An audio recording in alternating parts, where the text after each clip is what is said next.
Star ಉಪ್ಪಿಯ 50ನೇ ಚಿತ್ರಕ್ಕೆ ಅವರೇ ಆಕ್ಷನ್ ಕಟ್ ಹೇಳ್ತಾರಂತೆ. ಎಸ್, ಚಾಲೆಂಜಿಂಗ್ ಸ್ಟಾರ್ ದರ್ಶನ್ ಅಭಿನಯದ 49ನೇ ಹಾಗೂ 50ನೇ ಚಿತ್ರ ಈ ವಾರದಿಂದ ಸುದ್ದಿ ಮಾಡುತ್ತಲೇ ಇದೆ. ಇನ್ನು ಗಾಂಧಿನಗರದಲ್ಲಿ ದರ್ಶನ್ ಸಿನಿಮಾಗಳು back to back breaking news ಆಗ್ತಿರುವಾಗಲೇ ರಿಯಲ್ ಸ್ಟಾರ್ ಉಪೇಂದ್ರ ಅವರ 50ನೇ ಚಿತ್ರದ ಕುರಿತು ದಿಢೀರ್ ಸುದ್ದಿಯೊಂದು ಹೊರಬಿದ್ದಿದೆ. ಸೂಪರ್ ಸ್ಟಾರ್ ಉಪೇಂದ್ರ ಅವರ 50ನೇ ಚಿತ್ರದ ಬಗ್ಗೆ ಸದ್ಯ ಕೇಳ್ಬರ್ತಿರೋ ಗಾಸಿಪ್ ಏನು ಅಂತ ಹೇಳ್ಬಿಡ್ತೀವಿ ಕೇಳಿ. ಸ್ಯಾಂಡಲ್ವುಡ್ ನಲ್ಲಿ ಸದ್ಯ ಸಂಚಲನ ಸೃಷ್ಟಿಸಿರುವ ಸುದ್ದಿ ಅಂದ್ರೆ ಇದೆ. ತಮ್ಮ 50ನೇ ಚಿತ್ರಕ್ಕೆ ತಾವೇ ಆಕ್ಷನ್ ಕಟ್ ಹೇಳ್ತಾರಂತೆ ಉಪೇಂದ್ರ. ಹಾಗ್ ನೋಡಿದ್ರೆ ಉಪೇಂದ್ರ ಅವರ 50ನೇ ಚಿತ್ರವನ್ನ ಮಾಸ್ಟರ್ ಪೀಸ್ ಡೈರೆಕ್ಟರ್ ಮಂಜು ಮಾಂಡವ್ಯ ನಿರ್ದೇಶನ ಮಾಡಬೇಕಿತ್ತು. ಈಗಾಗಲೇ ಈ ಚಿತ್ರದ ಸ್ಕ್ರಿಪ್ಟ್ ಪೂಜೆ ಕೂಡ ನಡೆದಿತ್ತು. ಆದ್ರೀಗ ಈ ಪ್ಲಾನ್ ಬದಲಾಗಿದೆ. ಉಪೇಂದ್ರ ಅವರಿಗೆ ಮಂಜು ಮಾಂಡವ್ಯ ನಿರ್ದೇಶನ ಮಾಡುವುದು ಖಚಿತ, ಆದ್ರೆ ಅದು 50ನೇ ಚಿತ್ರ ಆಗಿರೋದಿಲ್ಲ ಅಷ್ಟೇ.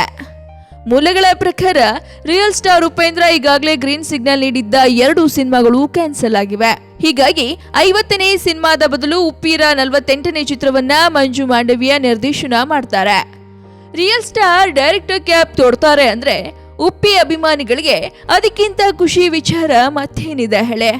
ಉಪ್ಪಿ 2 ಚಿತ್ರದ ನಂತರ ನಟನೆಯಲ್ಲಿ ಬ್ಯುಸಿಯಾಗಿದ್ದ ಉಪೇಂದ್ರ ಅವರು ತಮ್ಮ 50ನೇ ಚಿತ್ರವನ್ನ ನಿರ್ದೇಶನ ಮಾಡುವ ಮನ್ಸು ಮಾಡಿದ್ದಾರೆ.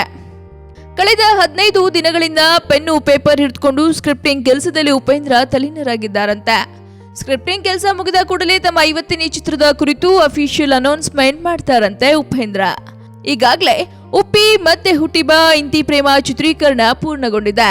ಸದ್ಯ ಉಪ್ಪಿ ಕೈಯಲ್ಲಿ ಮಂಜು ಮಾಂಡವ್ಯ ಹಾಗೂ ಶಶಾಂಕ್ ನಿರ್ದೇಶನದ ಚಿತ್ರಗಳು ಬಾಕಿ ಇವೆ. ಇನ್ನು ಸ್ಯಾಂಡಲ್ವುಡ್ನ ಮತ್ತಷ್ಟು ತಾಜಾ ಇಂಟ್ರೆಸ್ಟಿಂಗ್ ಸುದ್ದಿಗಾಗಿ ಸಬ್ಸ್ಕ್ರೈಬ್ ಮಾಡಿ ಫಿಲ್ಮಿ ಬೀಟ್ ಕನ್ನಡ. ಸದ್ಯಕ್ಕೆ ಸುದ್ದಿ ಕೊಟ್ಟಿದ್ದು ನಾನು ನಿಮ್ಮ ಶ್ರುತಿ ಪಾಟೀಲ್. ಹಾಗೆ ಈ ವಿಡಿಯೋ ನಿಮಗೆ ಇಷ್ಟವಾದಲ್ಲಿ ಲೈಕ್ ಮಾಡಿ, ಶೇರ್ ಮಾಡಿ ಆ್ಯಂಡ್ ಕಮೆಂಟ್ ಮಾಡಿ. ಹಾಯ್, ಎಲ್ಲ ಸ್ಯಾಂಡಲ್ವುಡ್ ಮೂವೀಸ್ ಅಪ್ಡೇಟ್ಸ್ಗೆ ಪ್ಲಸ್ ನನ್ನ ಮೂವೀಸ್ ಅಪ್ಡೇಟ್ಸ್ಗೆ ಪ್ಲೀಸ್ ಎಲ್ಲರೂ ನೋಡ್ತಾ ಇರಿ ಫಿಲ್ಮಿ ಬೀಟ್ ಆ್ಯಂಡ್ ದಯವಿಟ್ಟು ಸಬ್ಸ್ಕ್ರೈಬ್ ಮಾಡಿ.